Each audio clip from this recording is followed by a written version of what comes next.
Hi, my name is Glogowski. I'm with SNR Construction, and we're here at 1150 Taylor Avenue showcasing one of our new commercial retail units. So we started this building kind of just before Christmas time. It's about 3,500 square feet.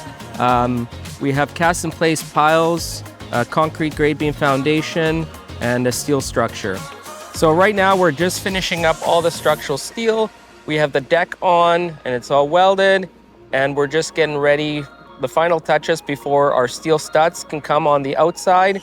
And then once we install the steel studs on the outside, we'll finish up the EIFS and the brick all around the outside.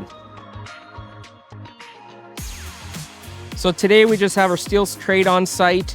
They're just working up to tighten all the bolts up, and on this side we're working on a little pony wall where our curtain wall will sit, and we're just getting it ready for exterior framing.